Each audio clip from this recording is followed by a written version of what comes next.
வந்தே மாதரம் தலையெழுத்தை மாற்றிய கையெழுத்து அப்படிங்கிற தலைப்பு ஒரு சின்ன வீடியோ. நான் 1985-88 சிபிஐ லஞ்ச ஒழிப்பு பிரிவோட இன்ஸ்பெக்டராக இருந்தேன். சாஸ்திரி பவன் நுங்கம்பாக்கம். அப்போ எனக்கு ஒரு இன்கம் டேக்ஸ் கேஸ் கொடுத்தாரு ஒரு DSP. 97 TDS tax deducted at source அப்படிங்கிற கேஸ் ஒன்று. அதை ரீஃபண்ட் யாரும் கிளைம் பண்ணியிருக்காங்க. அதில் எதுவும் ப்ராப்ளம். அதை அந்த கேஸை கிட்ட கொடுத்து ஒரு ஆள் அறிமுகப்படுத்தினார். இவர் டேக்கிங் டு கான்ஃபிடென்ஸ், அவர் எல்லாம் இந்த வழக்கை பற்றி எல்லாம் தெரியும் அவருக்கு, அவர் உங்களுக்கு உதவுவார் அப்படின்னோடனே நைட்டு எடுத்துக்கிட்டேன். இந்த டேக்ஸ் டிடக்டட் சோர்ஸ் எப்படின்னா, ரேஸ் கோர்ஸில் குதிரை பந்தயம் ஆட போவாங்க பாருங்கள், சூதாடிங்க. அவங்களுக்கு 1 லட்சம் அடிச்சுன்னா 33,000 பிடிச்சிக்கிட்டு அதுக்கு சர்டிஃபிகேட் கொடுத்துருவாங்க. அந்த மாதிரி 97 சர்டிஃபிகேட்டுக்கு என்கேஷ் பண்ணுறதுக்காக இன்கம் டேக்ஸ் போன இடத்துல சந்தேகம் வந்து அது சிபிஐ கொடுத்துருக்காங்க. 2 மாதம் இந்த ஆள் எனக்கு அறிமுகப்படுத்தப்பட்ட ஆள் டிஎஸ்பியால் என்னை ஊரெல்லாம் கூப்பிட்டு அலக்கழிக்கிறாரு. சார் அங்கே இருப்பான் சார், விஜயகுமார் அங்கே இருப்பான் சார், இங்கே இருப்பான் சார் அப்படி இப்படின்னு. நான் நார்மலாக சிபிஐ ஆஃபீஸுக்கு போகும்போது பின்பக்கம் என்ட்ரன்ஸ் ஒன்று இருக்கும்.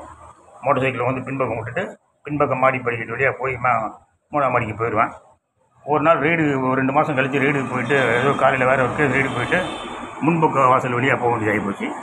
பார்த்தா விசிட்டர்ஸ் புக்கில் கேஷுவலாக பார்த்தா அதில் ஒரு கையெழுத்து இருக்குது. அந்த இன்கம் டேக்ஸ் ஃபைல் ரிஃபண்ட் ஃபைலில் போட்ட கையெழுத்து தான் அந்த கையெழுத்து. அதாவது எனக்கு ரொம்ப நல்லவர், இவர் உங்களுக்கு உதவிவார் சொன்னார் பார்த்தீங்கன்னா, அவரோட கையெழுத்து தான் அது. அப்புறம் அவரை போய் நல்லா விசாரித்து அவர்கிட்ட அந்த கையெழுத்தெல்லாம் வாங்கி அவர் கையெழுத்து தான் அங்கே கன்ஃபார்ம் பண்ணிட்டேன். உடனே அவர் வீட்டுக்கு வந்தார். எங்கள் வீட்டுக்கு போய் 5 லட்சம் ஆஃபர் பண்ணார் அப்போது 86. அதெல்லாம் வேறு கதை.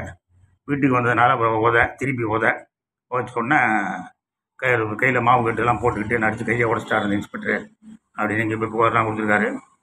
அப்புறம் கொஞ்ச நாள் கழித்து எனக்கு அவர் யாருன்னு தெரிய வந்தது. நடிகை வைஜெயந்திமாரோட ஆடிட்டர் அவர். எதுக்காக இப்போ இந்த வீடியோனா, சின்ன சாந்தன் அப்பாவின்னு சொல்லி ஒரு கூட்டம், பெரிய கூட்டம் கிளம்பியிருக்கு.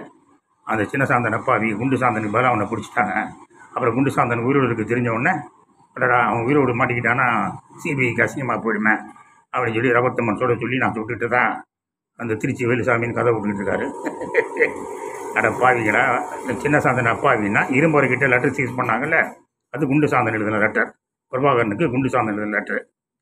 அவர் சின்ன சாந்தன் அப்பாவின்னா அவர் அப்பாவி அந்த லெட்டர் அவர் எழுதலை, இதுதான் பாருங்கள் இவர் கையெழுத்து அப்படின்னு சொல்லி அந்த கையெழுத்து அந்த வழக்கில் ஆஜரான வக்கீல்கள் நியாயவான்களாக தர்மத்துக்காக போராடுபவர்களாக, நீதிக்காக போராடுபவர்களாக இருந்தால் இதை பண்ணியிருக்கணும். இதுதான் சின்ன சாந்தன் கையெழுத்து.